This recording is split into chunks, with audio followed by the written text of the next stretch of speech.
All right, I'm here, I'm ready, so I'll be starting in three, two, and one.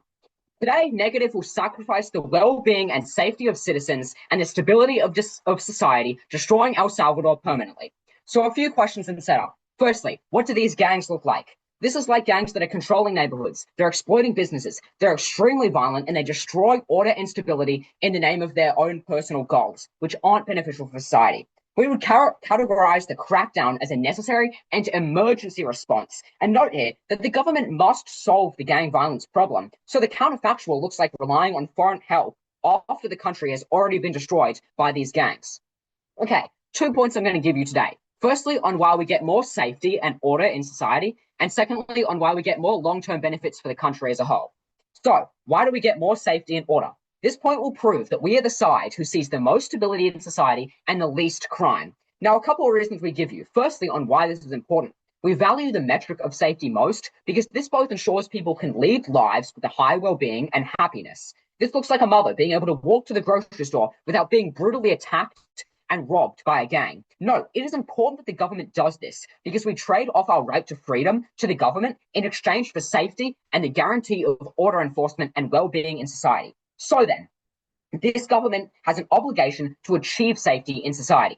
Why then are these measures most effective at guaranteeing this stability? Firstly, they are tough on crime. When these gangs are shut down so quickly and forcefully with all of these methods like military involvement and advanced technology, it will be an immediate impact and it will lower their scale of threat. This is automatically an immediate benefit and it is exclusive to our side. Comparatively, they intuitively get more gangs because there is no method of removal. This means more citizens' lives are in danger.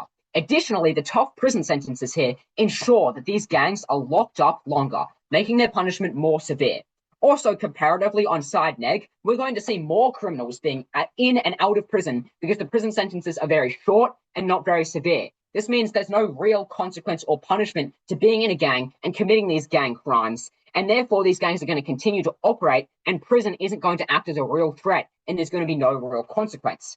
Second point we give you here is that we get less startup of these gangs. This is because there's less of an incentive to join a gang or start one because you are aware of the severe consequences. Going tough on crime is proven to stop people from committing it in the first place. Even if you don't agree with Trump's policy on the border, it has resulted in no illegal border crossings under his term. This is a clear result of a strong, tough stance incentivizing people to not commit the crime. On side negative, people see no risk of severe punishment should they join a gang, so there's no reason to not. We also, in the third point here, protect the most vulnerable people. The group of people we benefit most are the innocent and the struggling citizens. In the negative team's world, they are relentlessly and brutally targeted by gangs because they're the most vulnerable. And once again, the safety of these groups is an exclusive benefit, which the negative team cannot claim because they have no enforcement or crackdown on these gangs. Time and time again, we can see military involvement protecting the vulnerable and protecting the needy. For example, look at the LA riots in the US, in which the National Guard was deployed and innocent lives who were at risk were saved. This looks like small business owners in this world, which are going to be harassed in their world, or struggling families or young people being saved. These are the vulnerable groups which cannot defend themselves and require the government to do so for them. Okay, fourthly, dismantle the very structure which enables these gangs through enforcement methods, stopping this from ever happening long term. This is especially important because we're not going to see long-term resurgence of these gangs, which are threatening society. Okay, the opposition made a push for this idea of this being a human rights violation because as a reason this law enforcement shouldn't be enacted. But firstly, this will not happen because the government has an incentive to still value human rights highly, and they are bound by international and regional courts as a final measure. So if anything did get disastrously out of hand, we're going to see other countries stepping in to ensure this does not happen. But secondly, we think any human rights violations which the law is going to be enacting is going to be far less severe than the human rights violations which gangs enact through their actual crime, where they're actually hurting people and they're actually hurting businesses. Lives are lost, people are injured, people are going to be bound in hospital. And so this is the world that we see the negative team is going to have. Right? The outcomes at this point are pretty clear. We get more law and order and safety in society. We help the most vulnerable groups. We see less of an incentive for people to be joining gangs or starting gangs. We see less of we see more of prisons being an actual consequence and incentive for people to not do it. And we get less reliance on other countries stepping in because we actually have these methods ourselves. I will pause and take a POI here if anybody has one. No worries. All right. So on to the second point I'm going to give you in this debate, which is why we get a better country overall and the benefits long term. This point will prove that not just in the short term, as we've just proven in the first point, we get more safety, but we also get safety in the long term, and we get more economic growth and beneficial outcomes for the country overall in the long term. So first of all, we have proven that gang violence will decrease long term. Gangs are going to recruit members with a history of violence in their world. People aren't going to have this history of violence because there's no incentive. So gangs aren't going to be coming back, as we said in the first point. Comparatively, Neg still has this growing presence of gangs. Even if you don't buy that, we see the disappearance of gangs as they are like more likely to lay low and be less prevalent. Okay, so why then does this mean we will get better economic and social outcomes for our country? Firstly, we have a better public image. Other people around the world see that our country is tough on crime and we have less crime. Right now, the way El Salvador is viewed is very negatively, and it's seen as a higher risk to go there on holiday or visit the country. But when we have less of this crime, this is automatically going to mean more people are willing to come. This means tourism is going to go up, our economy is going to grow, we're going to get more money for investment in other areas, and this will be beneficial to the country. Comparatively, on side neg, we're locked off the world stage because nobody wants to interact with us because we're seen as highly dangerous because of these gangs.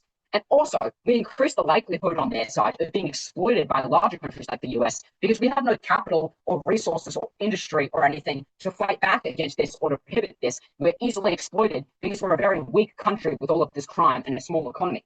Number two, we get a better economy. Without such crime running rampant, we can actually see industries booming and we can take advantage of our resources, increasing our economic growth. This looks like small businesses or services being able to actually succeed and thrive because they aren't threatened and constantly robbed and vandalized and harassed and exploited by these gangs and their crime. Two outcomes we're going to see here, or maybe three. One, we're going to get more innovation. Two, we're going to get more job opportunities as industries expand and demand for labor increases. Note this is especially important because it means we help our citizens to earn a wage and improve well-being. Not yet that the opposition cannot claim these long-term benefits because they have never had the stability that fosters this economy in the first place. And three, we won't be as reliant on foreign aid from countries like the US. We have more independence where we can develop on our own. In the world where we do have all of this crime, as we've mechanized, because our economy can't go on its own, we're going to be relying on these other countries' foreign aid to help us. So we don't have any independence. We can't ever do things ourselves. We make this embedded into our system that we're reliant on other countries, and they also have more of a likelihood of being able to exploit us because we can't ever challenge them. Outcomes at this point look like one, we get more tourism, which boosts the economy. Two, we get a better economy overall and more job opportunities. And three, we're not just reliant on foreign aid. Overall, today we've proven that we have more order and stability in society, and we have less crime, ensuring the well-being of our citizens. And two, that we're going to get a better economy, and there's no possible reason that this wouldn't be beneficial. Try to propose. Thank you very much. We now welcome the first speaker on the side opposition.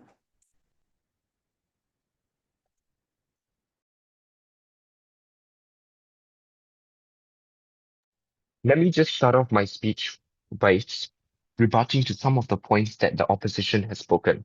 Firstly, the opposition have spoken about how these anti-gang measures will often lead to safety and order, and how it will lead to more stability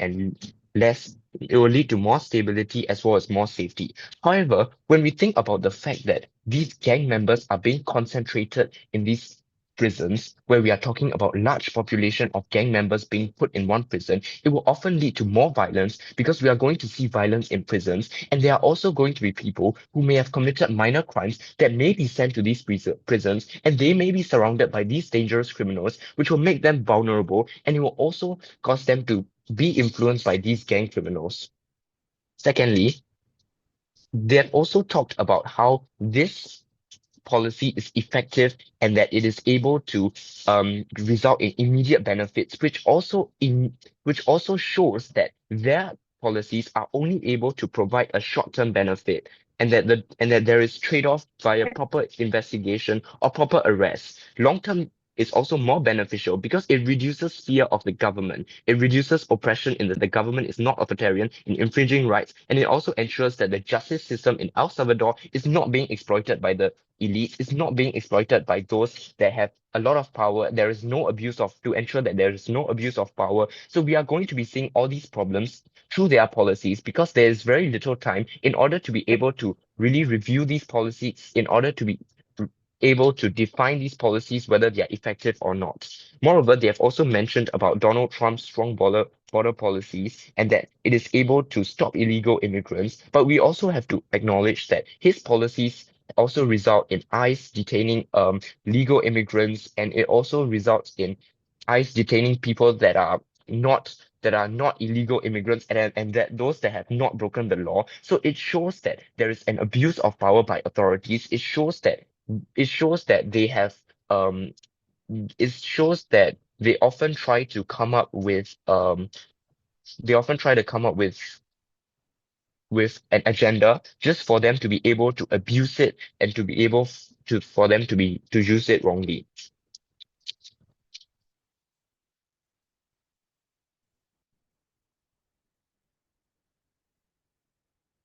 Let us start off with an example talking about Philippines' war of drugs that was imposed by President Duterte. It killed a large number of people that were suspected of using drugs. This was an unsustainable method, as after a short while, the crime rate in the Philippines increased again, which shows the effectiveness of the policies.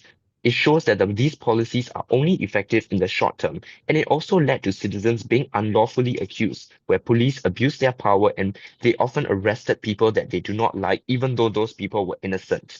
Anti-gang measures often happen in developing countries. Vulnerable groups of people are most affected, which is completely contradicting to the point that the proposition has said by saying that vulnerable groups of people are protected, when in reality, they are the ones that are being the victims because they often get convicted unlawfully, and the elites are the ones that are actually doing the drug trafficking. They have the networks, and the bottom people are doing the dirty work for them, and they are often unaware of what is happening to them because of a lack of education. So in the opponent's vote, we are looking at a very shallow vote where their policy is only effective for the short term, and it will result in the poor getting poorer. Their life is on the line. They may be wrongfully Mention, convicted. Yes. how do you respond to the fact that the gang violence is always going to increase and the human rights violation of the gangs is going to be significantly worse than that of the government? Right, but you have to also know that while these gang violence does happen, you also have to know that it often leads to abuse of power because there is very little time to really review these policies. There is very little time, and if we are talking about developing countries where the rich can often bypass the law, they are able to find loopholes, and they are often able to bribe the authorities. They are able to exploit the system, and the victims that we are talking about are the vulnerable people who may not have access to lawyers. They may often not be able to defend themselves if they are wrongfully convicted, and these are not proper long-term policies, and they do not effectively reduce crime. So no. So let's talk about our case divide. So for our stance is very clear. We are against anti-gang measures because they encroach fundamental basic human rights, and they are also unsustainable in the long run. It is only sustainable for the short term, and it often leads to mass imprisonment, which causes overcrowding of prisons. Point. Moreover, we are talking about the actors that are involved, which are often the vulnerable people who usually have a lower socioeconomic stance policy. So these extreme security measures encroach basic human rights such as violent raids, illegal imprisonment, and it often leaves a post-traumatic stress order on people.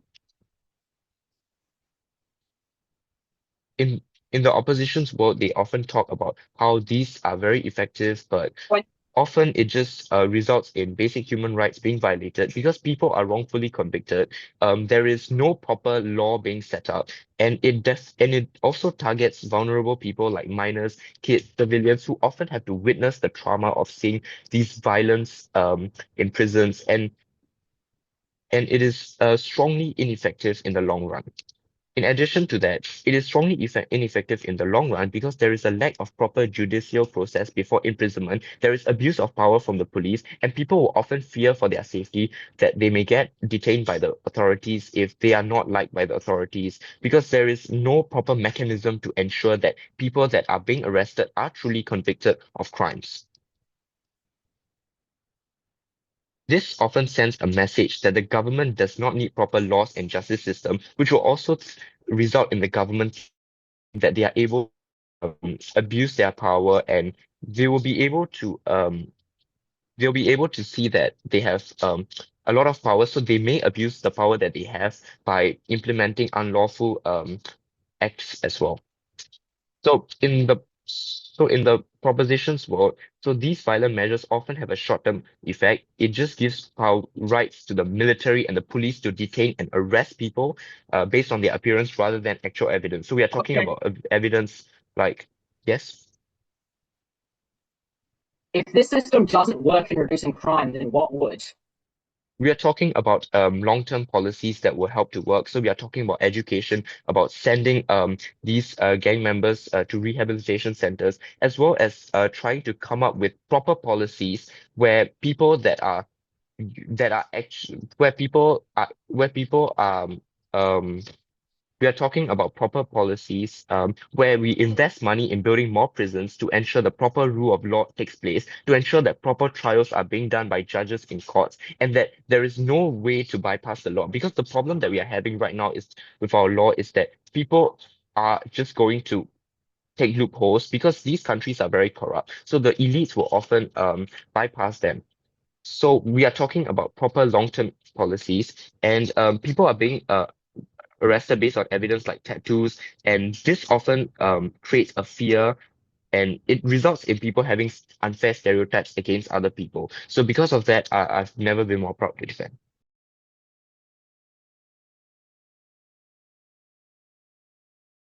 All right, thank you very much. Second speaker on side, Prof. Ready on your.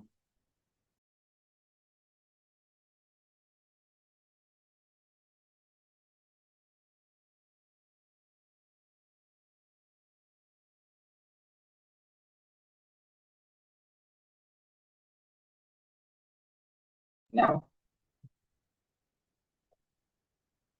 Okay, starting in 3, 2, 1. Okay, we see two main issues. One, the practical impacts on society, and then also the ethical principles regarding El Salvador's anti-gang measures.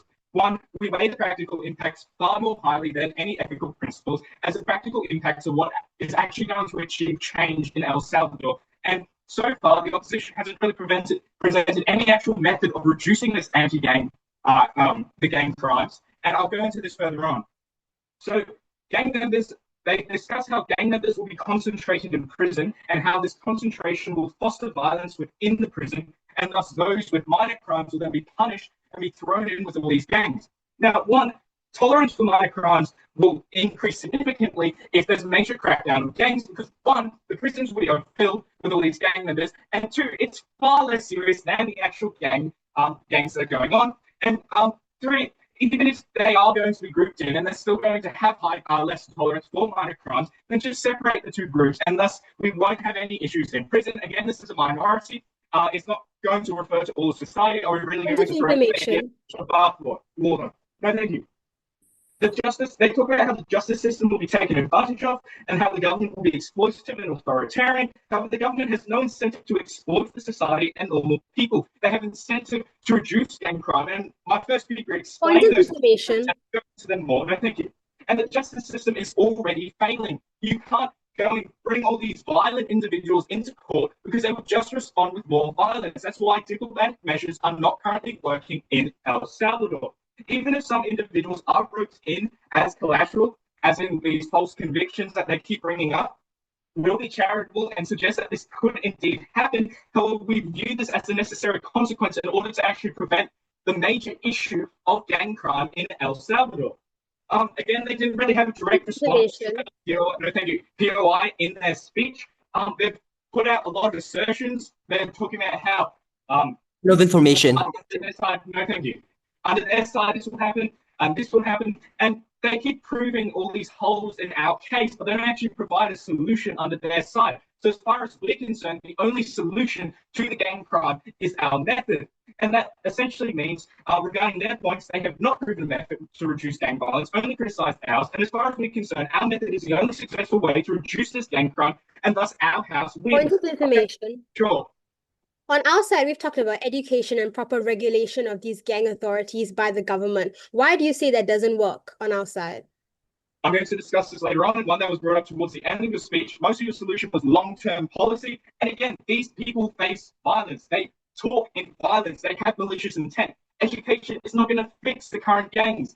any regulation regarding increased law and judicial systems will not work because they will respond with violence. The only way to stop these people is a major crackdown and escalation, and that's why we need to have military involvement, the suspension of human rights for emergency measures, and I'll discuss this later on.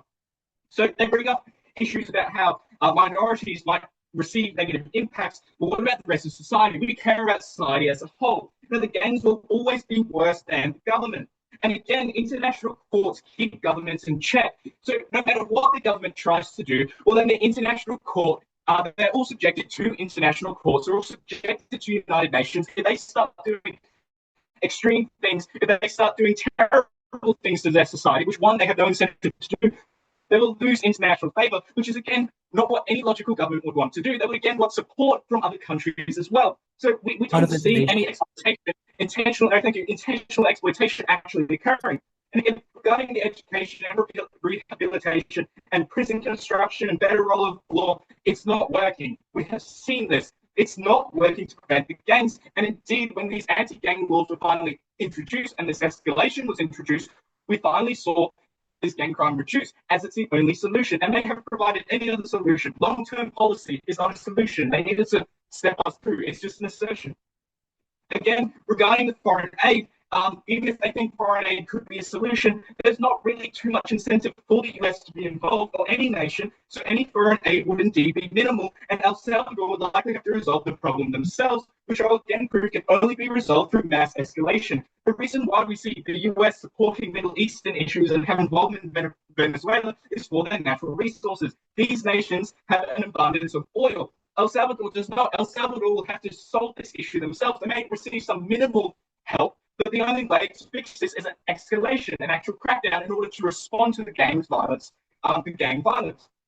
Now, if these actions weren't implemented and we did actually receive other foreign aid, we could lose some control of the country of El Salvador, and the culture could be hindered and influenced by the US. So again, we would rather solve the issue ourselves. We would rather the government solve the issue themselves, rather than getting other countries, foreign countries, coming in and reducing the country's independence as a whole. Point of exclamation. Sure. In countries like El Salvador, the government is usually exploitative and corrupt. How can you be so sure that governments like this would choose to help their country so well? Well, I've just explained that. The government has no incentive to exploit their people, and also, can you provide some reasons as to why they would decide to exploit their society? You just say, oh, they're exploitative. That's it. So can you provide some examples as to why they are exploited in your sacred speech? Regarding that point about ICE, gangs prevention versus civilians. ICE doesn't deport Mexicans carrying submachine guns. It's much easier to see that there's a gang who is violent, who is carrying submachine guns, who's threatening society, spreading fear. It's much easier to prevent these gangs than any issues regarding ICE, and we consider these to be two separate issues completely. So the government has two options. One, appeal to foreign aid, which reduces country independence, ruins culture, and El Salvador will need to actually solve it themselves, because most likely the foreign aid will be minimal because of the lack of natural resources and the lack of incentive for other countries to come along. Or gang violence increases and will continue to increase. Regarding their points about military involvement, well, military involvement is often associated with negative connotations, but yeah, that's because the military is only involved in dire situations. And indeed, the military involvement prevents further escalation and deterioration of these scenarios, and thus we consider military involvement to be necessary. Now, every nation's government has an obligation to protect its citizens. The opposition argues that the suspension of human rights will cause greater societal turmoil than gangs, but this is incorrect for the following reasons. One, gangs were extremely prominent in El Salvador, such that much of the population lived in fear. We value the population circumstances far greater than the gangs. The prominence and control of gangs reached a point where it was necessary for the government of El Salvador to escalate the anti-gang measures. The extent of the gameplay necessitated the extreme measures. Without a mass crackdown, even with gang leaders dying in custody, being gangs dismantled through force, which is the only solution, as we've explained, gangs will continue to hold power. There are points in history where diplomatic processes failed. These gangs were not subject to a judicial system, as it would have been impossible to diplomatically arrest organizations with violence running in their blood. Ukraine could never stop Russia with words, and indeed, their best source of resolution is to fight back, depleting Russia's resources and protecting its citizens. What's worse is that, unlike Russia, these gangs in El Salvador are succeeding in obtaining increased power, and this force is the only preventative measure. Further, the actions of the gangs will always result in more harm to citizens than any possible collateral damage caused from government's actions. Gangs act with malicious intent and will always seek to harm the population, unlike law enforcement. Further, we saw that this immediate escalation dismantled gangs and disincentivized further disruptive activities. Gang violence has plummeted since 2019 in El Salvador because of such escalation. Thus, we render the best practical benefits. On a principle front, we believe the government has an obligation to protect the most vulnerable stakeholders, society, and diplomatic methods in the past futile. Thus, any possible human rights violations to gang members we see as a necessary consequence to benefit a greater portion of the population and the victims. Thus, this is the only solution. That's why we're so proud to propose. Thank you very much. Thank you very much. Second speaker on the side. Oh, we're doing your.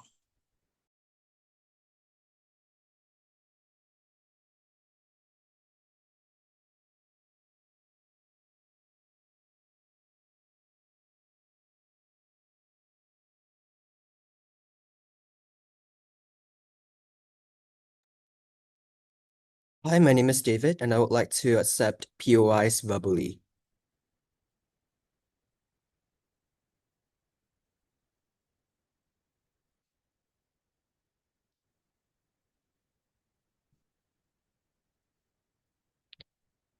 Let's talk about one misconception that the proposition team is having right now.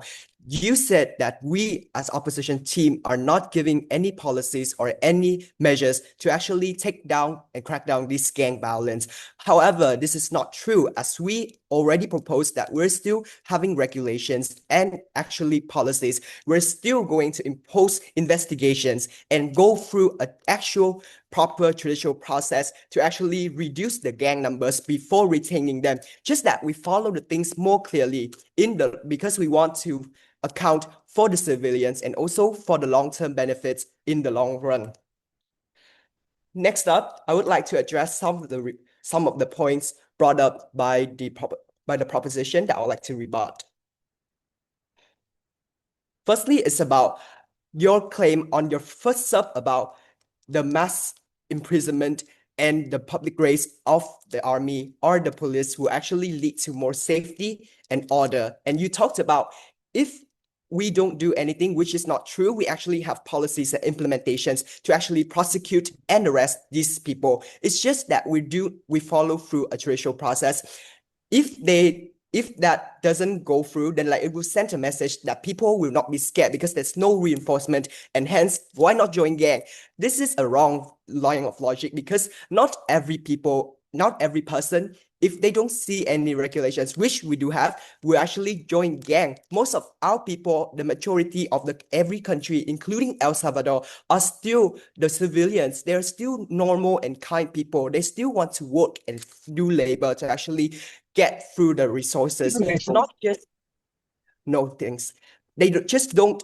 The majority are still civilians, hence the impact of your own operations are actually greater than them compared to our world where we actually do proper investigation.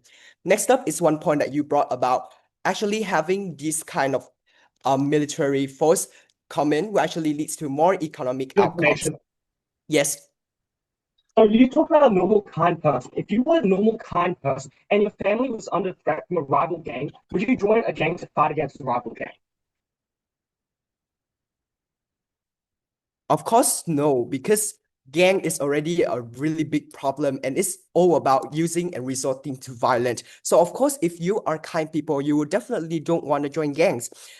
And hence, that's also clarifies our point that we are actually still trying to reduce the number of gang violence. We are still trying to stop people from actually recruiting them from joining the gangs. It's just that we're following through because we also recognize that your own operations have a lot of negative impacts on the people, on the civilian people. And civilian people, they may see that their lives are in danger, but their own pillars of support and what they put trust on should be first the government, not the actual gang violence themselves.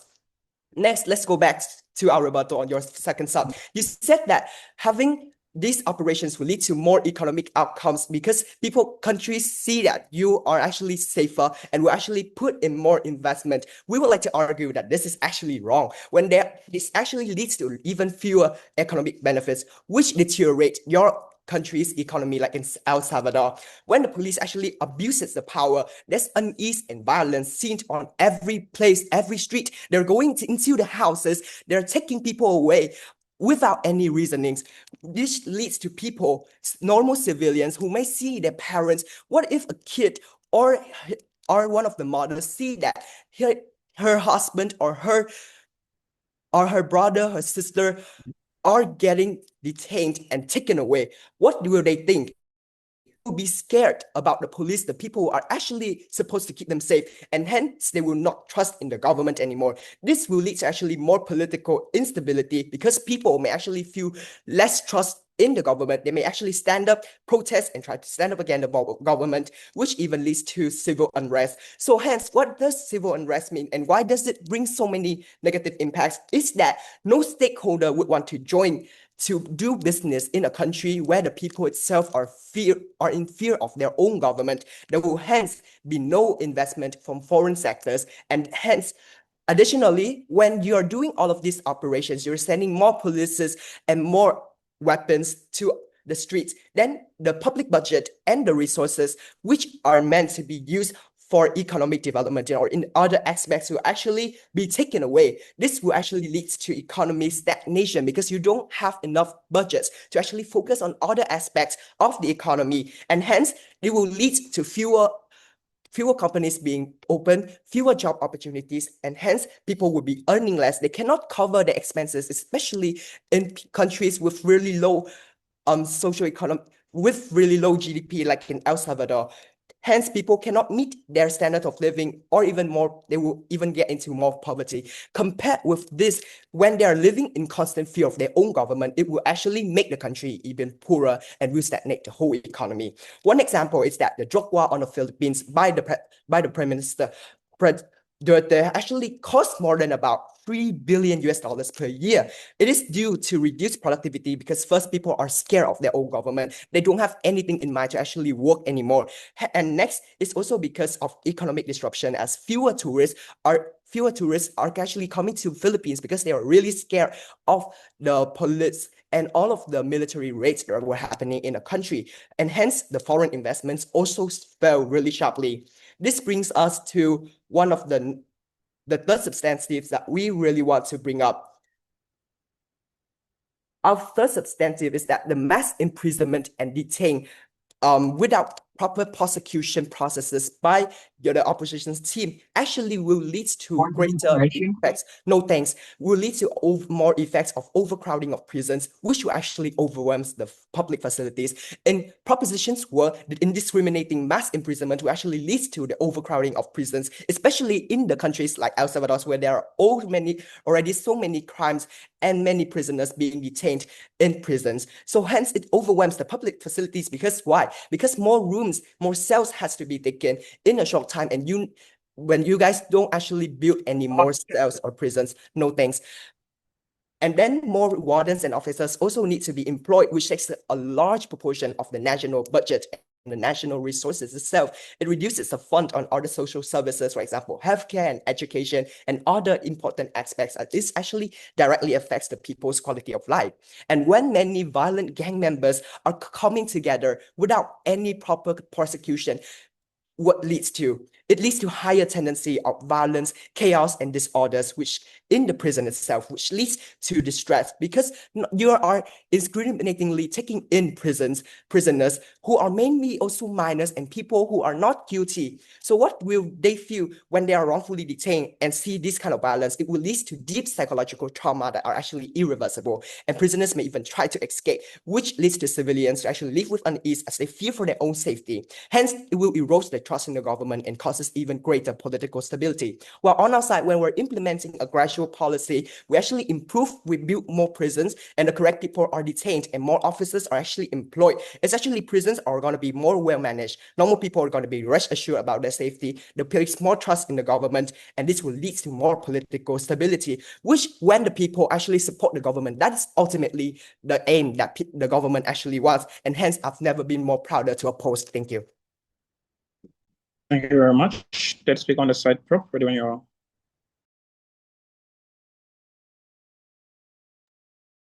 You can hear me okay, right? Yep. Yeah, that's fair. Yeah.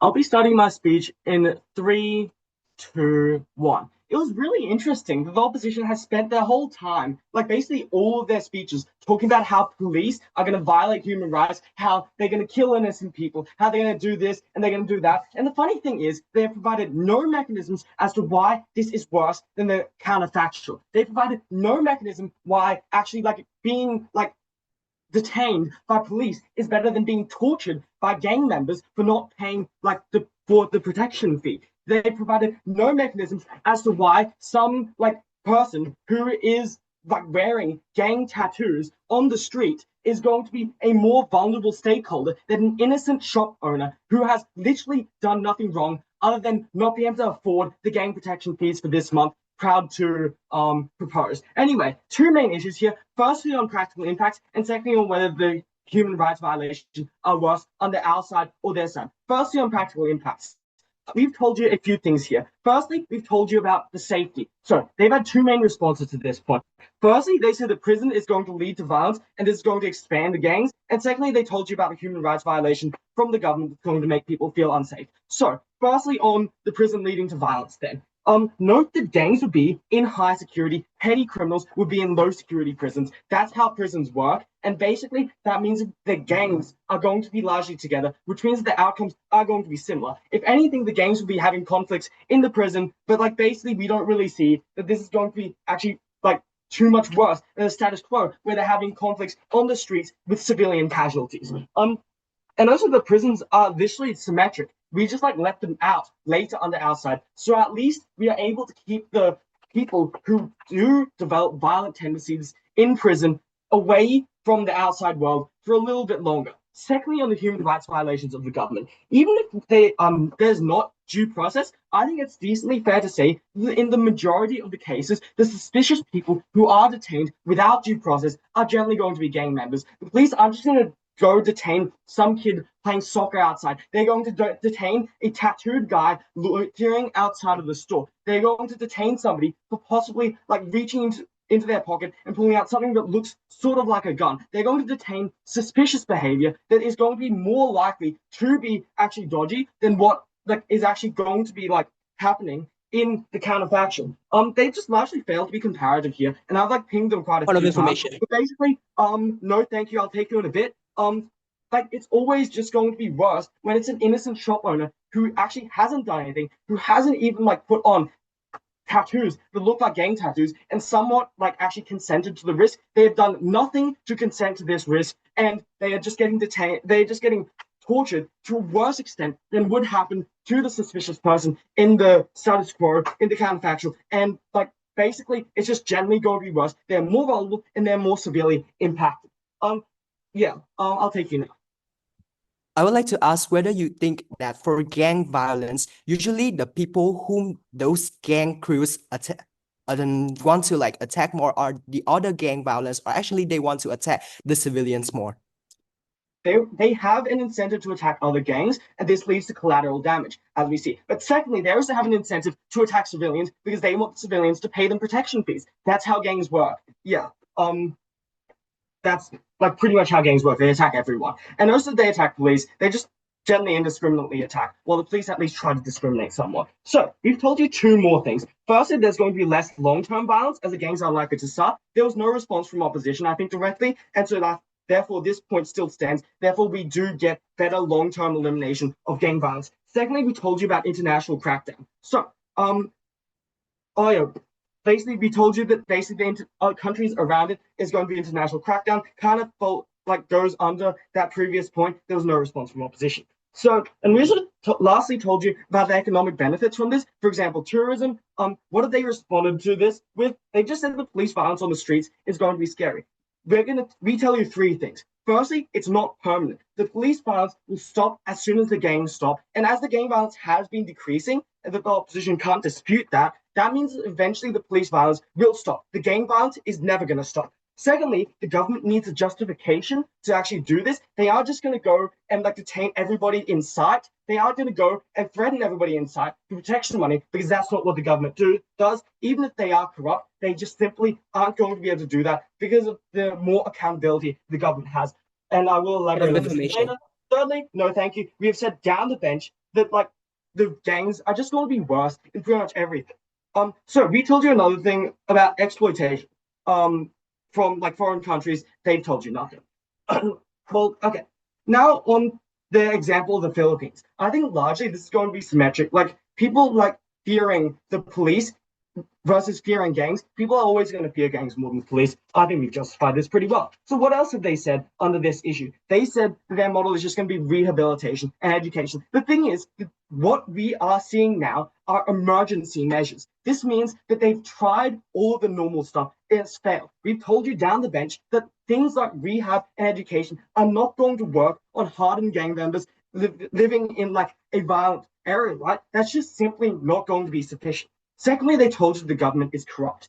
I think this actually largely flips on their side, but I will mitigate this first. There's no incentive for the government to kill civilians if they are corrupt. They just want to save the money. And saving the money is actually going to be worse for their model, as basically their side needs government resources to implement this that will actually basically be affected, that will be mitigated by the government being corrupt. So I think they're just mitigating their own case here. Okay, they told you a few more things about how the prisons are going to be overcrowded. I think we have enough fear, considering that they literally proposed to build more prisons under their side, that we can largely just symmetricize this. And I think the measures will largely include how we're going to house the prisoners, right? And secondly, on escaping from prison, I think this is going to be worse on their side, because we simply just have less funding for prisons when they're spending all their money on rehabilitating hardened gang members who probably aren't going to listen anyway. Secondly, on the issue of human rights, I think this was actually their more believable push here. So what have we told you under this? We told you the government has a principal obligation to protect prison citizens from human rights violation. Note the government has a unique incentive to uphold rights, as it can uniquely be held accountable to the extent the gang members cannot be. Before it's overtime, I can take a POI if you have one. No? Okay. I have POI. Oh, sure. You previously mentioned that police don't just arrest people randomly. Then how can you explain about the rationale about ICE in the US, where they actually arrest or actually kill normal civilians who actually don't have any suspicious activities? They are suspicious. That's generally their justification. If they are just playing soccer on the street, they have no mechanism in which they're able to arrest everybody that they see, as I have justified. Okay, so secondly, so what have they told you under the principal obligation? They told you that human rights violation. We've just told you that it's not as scary as gangs. They've literally conceded that gangs are going to be worse in a POI. Secondly, on protecting vulnerable groups, they just said that the rich will bypass this. Most gang members who are committing crimes are always going to be the lower level ones. We just see that's symmetric. And also, it's just outweighed by the scale of the impact. What do they say? Their main push is collateral damage. We've already told you about how collateral is worse. Let's be charitable and assume they mean that the fact that we are doing it as the government is the bad thing. I think largely, the government failing to follow due process is basically the same as a government failing to protect its citizens, because it's negligence either way. Therefore, we win this debate, because basically, while they are able to prove some impacts, those impacts can just be symmetricized. We are the only team that provides unique impacts. Thank you. All right, thank you very much. Let's speak on the side up. We're doing your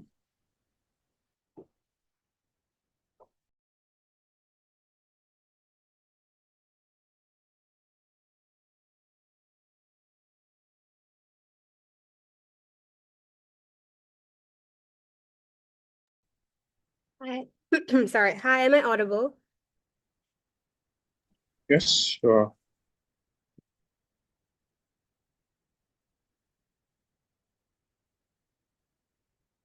Both sides of the house want the same thing today. We want these gangs gone. The difference in sides, though, is how we achieve that. Now, on their side of the house, they want anti-gang measures that are incredibly harsh. They don't understand that these anti-gang measures detain so many innocent people. They kill so many innocent lives. While on our side, we have proper regulations that ensure these gangs are gone. Now, the foundation of these gangs are due to the ability to abuse power in these countries. The reason why you don't see these gangs in developed countries is because these countries have actual regulations in place to ensure criminals get proper consequences. When you have these anti-gang measures, which are awfully harsh, you cause two things. One, you don't fully eradicate these gangs anyway. You may see a decrease in violence at the start, but you create a cycle as gangs have the ability to emerge and in fact go underground. They go into further illegal activities away from the government, which is far worse on proposition side because this increases crime and just is even less regulated, which means that the impact on people is far worse because the crimes that these gangs that would commit would Point still of happen information. and they, no thank you and won't get any consequence. Number two, even if you do manage to get these gangs punished, you risk so many innocent and vulnerable people dying, getting wrongfully detained. For example, ICE in the USA wanted to detain illegal immigrants that resulted in innocent people, including pregnant women, men of color, being physically assaulted because that's what happens when you have these unregulated, Point of information. large-scale anti-gang measures. Yes, I'll take that point. Do you believe that it's better that gangs go underground and start selling drugs without killing civilians, or do you believe that it's better that they stay above ground and continue killing civilians openly in daylight? Even if you go underground, in fact, it's worse on your side because they can still kill civilians even if they go underground. It is far worse because they won't get any consequences for these actions. Whereas on the ground itself, when you actually have regulations, they kill less civilians, detain in a more regulated manner, and you are actually killing less civilians because you're not wrongfully detaining like innocent people. Now, we go into 4 different clashes. Now, my first clash is short-term progress versus long-term stability. But first, proposition doesn't understand why we actually need long-term stability. Now, El Salvador is a developing country. It's not a country like USA, and these short-term plans do not effectively help the country. For countries already developed, short-term plans are fine because they have proper foundations to work on. However, these countries are based on exploitation. This is because there's no proper regulation, meaning that there are holes for people to abuse power. When you give governments opportunity, no thank you, to exploit and abuse power, they would most likely take it because there are no proper regulations in place. Now, in propositions world, you have this shallow success. You see on the outside that this violence is decreasing. However, in El Salvador itself, you have impoverished, vulnerable people getting wrongfully detained. It is far worse on their side, no thank you, because their short-term progress motivates the government and people running these anti-gang measures to continue giving out these short-term plans, which means that vulnerable people are being killed over and over again in these large scales of violence. Additionally, what do you even think happens when so many wrongfully people are being detained? They become unhappy. They want to riot. They want to protest. But they have, no, thank you. But they have no ability to do so. They cannot speak up for themselves because the people that actually issue these anti-gang measures are elite. They're silencing them. They're suppressing them. So proposition not only is suppressing the main actor of the house today, which is vulnerable groups of people in El Salvador, but it's creating a long-term cycle of abuse of power. Now, however, in our world, we have actual measures, no thank you, like regulating the process of detainment, which would actually increase the stability of the country. There are lesser people getting wrongfully detained, which shows that the government actually cares about their country in the long term. And this gives the government the incentive to actually help their country because when you have proper regulation, it forces the government to actually follow through with them. No, thank you. And it ends the violence for the future. It ends the cycle for people of higher power to actually exploit these holes. Now, onto my second clash, which side has a better economy. Proposition's world is honestly ridiculous in this factor. They are largely based on how there's more innovation and more job opportunities and more tourism. But, no, thank you. But let me say why this is not true. Just because you have violence decrease in the short term does not fuel people to come and start businesses there. It's kind of like saying that in war-torn countries like Syria and Iran, let's say they stop a war and let's say that they have a few improvements here and there, that is not gonna make people want to come there and actually start their own businesses. No, thank you. In fact, can you just imagine is that on the outside, if the country looks good, but in the inside, if there are people who are vulnerable and impoverished, why would anyone want to come and live there? In fact, it is far worse on your side because now you create a country that follows on sole short-term successes and create false hope for individuals that, no, thank you, that perhaps the country will get better. However, on our side, you have a country that slowly gets better, it slowly gets more regulated. You have an economy that gets better. Now, how does this work? One, when individuals in the country itself feel that their human rights are being preserved, they have a higher likelihood to actually contribute to the economy, which is the fastest and most effective way to boost the country's economy. This won't work on proposition side because they create a never-ending cycle of vulnerable people getting their human rights infringed on. As these gangs, the violence is always going to continue irregardless of these harsh anti-gang measures. Now, developing countries need more regulation to boost their country. In fact, on another spectrum, let's talk about the people who are even implementing these anti-gang measures, who are elite, people who are wealthy. These people actually get so much more money because they get to exploit these people over and over again. The people who are even hosting these anti-gang measures are people of power. They don't actually have an incentive to truly help people who are actually who have their human rights being infringed on. They don't have any consequence. These people get richer while the poor gets poorer, and these elite people get more power, and the impoverished people get poorer because the government doesn't have actual incentive to help them. They have no regulations to follow through. Now, on to my third clash of the house today is security versus human rights. Security is far worse on proposition side. We'd argue that security, even on the basis of human rights being suspended, is not actual security. Now, this is because of two things. First, when human rights are suspended, people are more likely to riot, more likely to protest. And what is proposition going to do? Kill them, detain them, assault them? Proposition's shallow argument that they preserve human rights doesn't make sense because these anti-gang measures are far worse. They will wrongfully detain innocent lives, causing more harm as a whole. Compared to our side that has proper regulations, these gangs actually decrease in the long term. And even let's say that these gangs are gone on proposition. Now, people won't be happy because because they're still getting killed, they're not getting actual power. And yes, I'll take that point. Can you please mechanize how government corruption is exclusive to our side? Sorry, repeat. Can you please mechanize how government corruption is exclusive to our side? Okay, let me say it. On your side, you have no proper regulations, right? You have something where there's harsh measures being put in, meaning that the government, there are holes for them to exploit. You are giving them an opportunity to exploit these holes. You give them an opportunity to gain power. Whereas on our side, when you have regulations, like when developing countries become more developed, they have proper regulations and rules that they have to follow through. The government has a high incentive to actually help the people in their country and to actually make sure that there is lesser exploitation and corruption. And with all of that, I have never been more proud to oppose. Thank you. Thank you very much. Reply speak on the side up. Ready when you're all. All right, I'm here. Okay.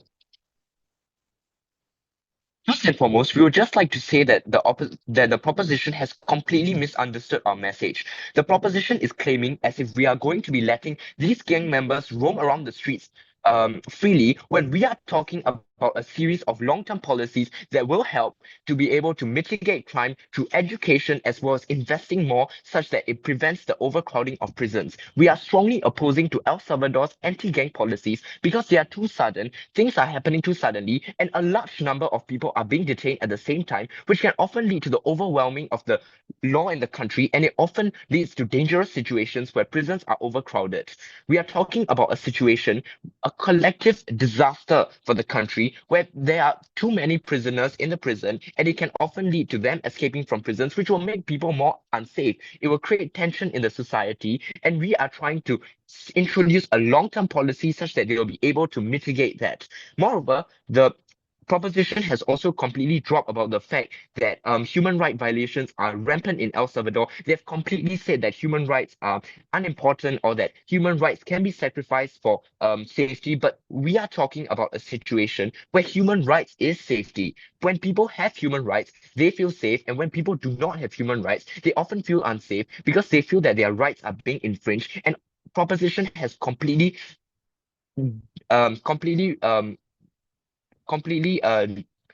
went off on that point. Moreover, they have also completely dropped the fact that they are talking about They are talking about the stability that it will lead to, and they have also mentioned about how El Salvador's policies will be able to El Salvador's policy will work well because because there's no incentive for the president to be exploiting their people, to be participating in corruption, to be participating in things like bribery. But that is absolutely false, because you cannot just rely on a single person in power, because we know that when people have too much power, they will often exploit it. They will often abuse the power under the guise of public safety, and the proposition has completely failed to address that. They are solely relying on the fact that the president would be following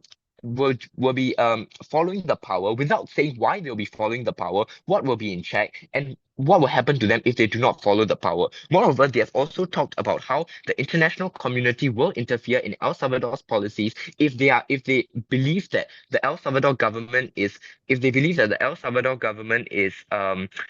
cracking down on innocent people. However, they have also contradicted themselves by giving an example about the United States. Why the United States interfered in Iran because of presence of natural resources such as oil, while saying that they are not interested in El Salvador because El Salvador does not have any resources. This completely contradicts our point, because it shows that foreign powers are not interested to interfere. It completely contradicts their point, because it shows that foreign powers are not interested to interfere in El Salvador, and they will not help El Salvador citizens if they are being unlawfully detained. It shows that they have contradicted their point, they have misunderstood the point, and there is no real balance to check for what the government is doing. We are talking about a government that can be, tyrannical, that can be abusing their power, and they have also failed to address that gang members are those that are extremely rich because they have their networks. They have made an irrational statement by saying that these gang members are poor, when in reality they are some of the richest. And they have also said that people will fear gangs more than police, but that is completely false, because if the police were to take action, they will often have a stronger power, because they are in charge of the law, and they will be able to exploit that. Moreover, they have also said about how there will be less funding for prisons, which is completely not what we have said. We have said that there will be more funding for prisons. So they have completely misunderstood our policy, and they have not provided exactly how their policy is going to work, how they will keep the politicians in check. So, and therefore, I've never been more proud to defend. Thank you.